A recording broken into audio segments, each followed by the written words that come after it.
temalar bilan shug'ullandim. Faqat konsultatsiyalarda bloknotlarim to'lib ketganini men sezmay qolman. Bo'sh bloknotim qolmabdi, na konsultatsiyalarga va na loyihalar uchun. Shuning uchun bu shopping qildim.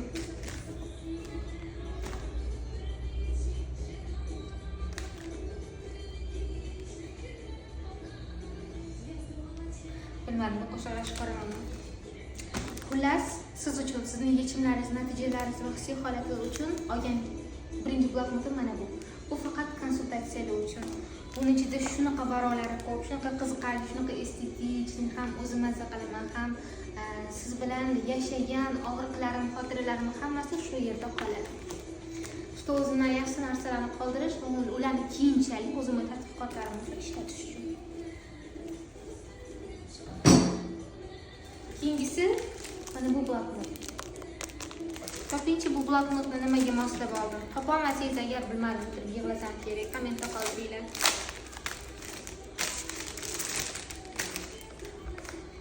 Estetikniy, bu yerda kashlikchasi ham bor ekan. Ay, rosa klassni, ajoyib bloknot ekan. Yoqdimi sizlarga?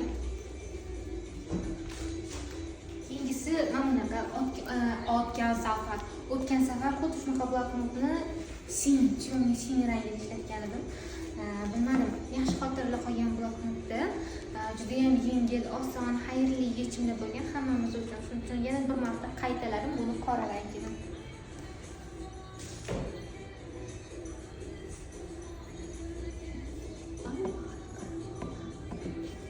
Xullas, keyingisi mana bu bloknot. Buning ichiga nima yozasiz? Bu kattalik qilmaydimi sizga deb so'rashdi.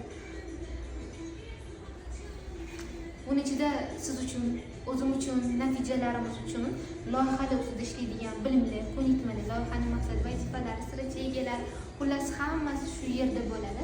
Buni yana bitta eng zo'r tomoni shu. Buning ichida chiziqlari yo'q, bemalol ichiga neyrografika bilan ham shug'ullanish mumkin. Qadriyatlarimga sodiq qolgan holda hamma bloknotni nima uchun maqsad qilib tutayotgan bo'lsam, o'sha maqsadlar uchun neyrografikasi bilan boshlayman.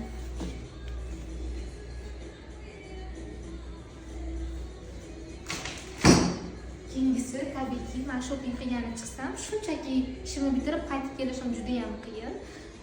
Tabiiyki, hamma klassik piknik qizlarni tortganidek, meni ham kitob do'koni o'z anaqasiga tortdi va ichlaridan quyidagi kitoblarni olib chiqdim. Mana bu kitoblarni olib chiqdim. Oyoqyali yurmoqchi, chunki juda ham zo'r. Yana pollarni yaltiratilgan. Go'zal yengillik. Bu kitobning nomidan ko'ra, uning ichidagi emotsiya, hissiyotlar, situatsiyalar va insightlar o'ziga tortdi. Shu bilan birgalikda mana bunaqa narsalar bor ekan, kitobda qora betlar bor ekan, oq ruchkada nimalardir yozaman deb oldim. Mana bunaqa statiyalar bor ekan. Rasmlari ham ko'p, lekin aynan mana shu estetik holat, energiyasi meni o'ziga tortdi. Keyingisi Robin Sharma, O'lsang kim yig'laydi. Bu kitobni 1000 marta o'qiyman, 1000 marta to'ymayman, kimgadir berib yuboraman, qayerdadir qolib ketadi. Keyin men yana sog'inganimda yana ochib o'qiyman. Qayta o'qisangiz ham bo'ladigan, juda hissiy holatingizni to'g'rilagan, yashashga, ishtiyoqni oshiradigan, hayotga qaytaradigan eng zo'r kitoblardan bittasi Robin Sharma, meni favoritim. Keyingisi xatolaring bilan sevaman. Hozirgi vaybimga rosa tushganligi uchun oldim. Sevgim muhabbat, emotsional. O'zim uchun. Keyingisi yo'q deya olish san'ati. To'g'ri, men buni qoyilataman, lekin sizga ham o'sha ko'nikmalarni yana ham tafsilotlar bilan yetkazib berish uchun tavsiya qilaman. Maqtashgandim. Keyingisi men уже bu etaplardan o'tib ketgan, lekin уже bugun boshqa emotsional holat, boshqa qarash, fikrlash bilan qayta qarashimga majbur qilgan ikkita kitob. Birinchisi Yolg'on psixologiyasi, Paul Ekmanniki, bilasizlar, fiziognomika, bu mikrofiziognomika. Fiziognomikaning ostida yo'nalishi bor bo'lsa, bittasi yuz tuzilishiga qarab, ikkinchisi mimikalarga qarab. Bu mimikalarniki.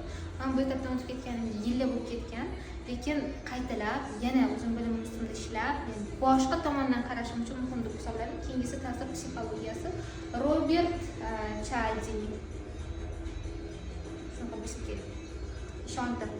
Endi men ishontira olaman, lekin yana bir qaytalash uchun kerak deb o'yladim. Sizlarga ham yoqdimi? Siz qaysi kitobni o'qigansiz bu kitoblarning ichidan? Qaysi bloknotimni o'qidingiz?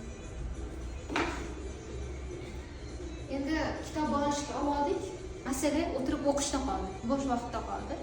O'ylaymanki, Xudoyim chiroyli bir ko'rinishda yetkazadi bu jarayondagi ham. Shu o'rinda o'zingizni ustida ishlashdan to'xtamang. Adashib qolgan, tushunmay qolganingizda mana yangi bloknotlarim va men doim yonizdamiz. Kuningiz yaxshi o'tsin.